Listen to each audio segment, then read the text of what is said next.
அபிமான பங்கமாய் வந்தனில் வல்ல கட்டிலே செங்கமிருப்பால் போல் வந்தம் தலை பெய்யதோ கிங்கேணி வாயச் செய்த தாமரை பூ போலே செங்க சிறச்சிறதயம் மேல் விளையாவோ திங்கள் மகாதயத்தில் மேந்திரப்பால் அங்கனை அண்டம் பண்டம் எங்கள் மேல் நோக்குதே எங்கள் மேல் சாமலிங்கேலோ அன்பாய். గోదాదేవి పాడేటటువంటి సుప్రభాతానికి కొనసాగింపుగా ఈ పాసనం కూడా ఉంది. శ్రీకృష్ణుడు నిద్రలేవాలి, తమను దయతో చూడాలి, కోరిన కోరికలన్నీ కూడా తీర్చాలి, వారు కోరేటువంటి కోరికలేవి కూడా స్వంతానికి కావు స్వామి. శ్రీహరి కీర్తిని సామూహికంగా గానం చేస్తూ నలువైపులా కూడా ఆ శ్రీహరి యొక్క కీర్తిని చాటింపు చెప్తూ అలాగా దేవాలయానికి వచ్చి దేవాలయంలో కూడా అంటే గుడి లోపల కూడా భక్తి గీతాలన్నిటినీ కూడా పాడుకొని వచ్చినటువంటి భక్తులందరికీ కూడా శ్రవణ భక్తి అంటే విని ధరించేటువంటి ఆనందం కలిగే పుణ్యం చేకూరుతుంది అని చెప్పి గోదాదేవి యొక్క ఆలోచన. మంది కోసం మందిరానికి వచ్చి మంచి పని చేస్తాను అంటే మానవుడు మాత్రం కాదంటాడా చెప్పండి? 10 మంది కోసం మందిరానికి వచ్చి 10 మందికి మంచి కలిగేలాగా చేస్తాను అంటే పరమాత్మ కూడా కాదంటాడా? అందుకే శ్రీకృష్ణుడు నిద్రలేస్తే ఎలా ఉండాలి అని గోదాదేవి పాసనంలో సూచించింది.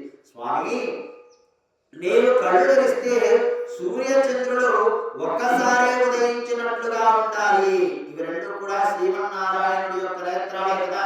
సూర్యుడు చంద్రుడు రెండు కూడా ఆ శ్రీమన్నారాయణుడి యొక్క నేత్రాలు. అందుకనే శ్రీమన్నారాయణుడిని సూర్యచంద్రులతో పోల్చి ఆ యొక్క నిద్రలేవడాన్ని సూర్యచంద్రులతో పోల్చింది గోదావరి.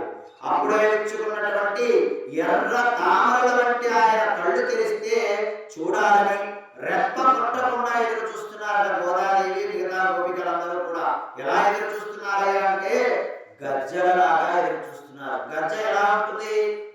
మరి రౌండ్ గా ఉండి కింద అలా గీత సన్నని గీత తెరుచుకొని ఉండి నోరు తెరిచినట్టుగా ఉండి లోపల ఒక గుండులాగా ఉంటుంది.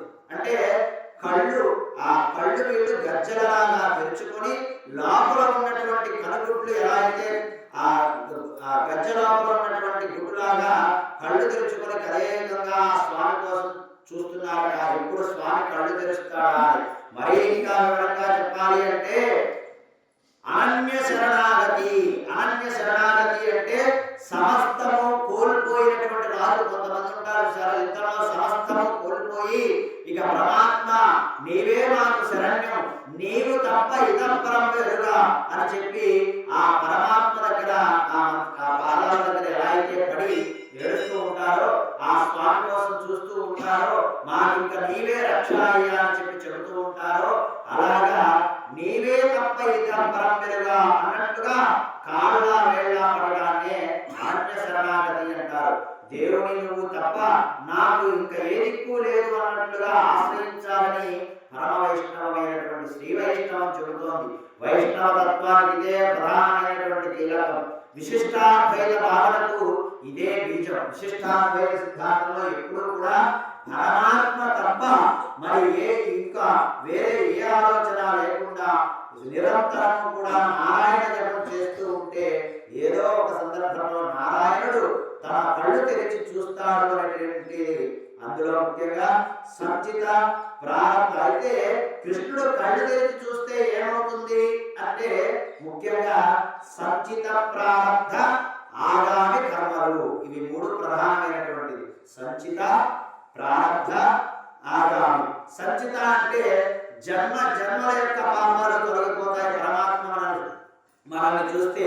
అలాగే ఆగామి అంటే భవిష్యత్తులో చేయబోయేటువంటి కర్మలన్నీ. అలాగే ప్రారంభ అంటే ఇప్పుడు ప్రస్తుతం మనం చేస్తున్నటువంటి కర్మలు.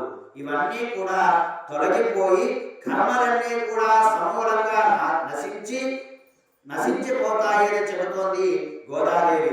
ఇలా పరమ పవిత్రులను చేసేటువంటి పరమాత్మలకే ఆయనను పర అనేటువంటి వాద్య పరికరాన్ని అడిగి ఆ వాద్య పరికరాన్ని తీసుకుని భజనలు చేస్తాము, పాటలు పాడదాము, కీర్తి గానములు చేద్దాము అని గోదాదేవి ఈ పాసురంలో ఆ స్వామిని మేలుకొల్పింది. అత్యంత విశేషం. జై శ్రీమన్నారాయణ.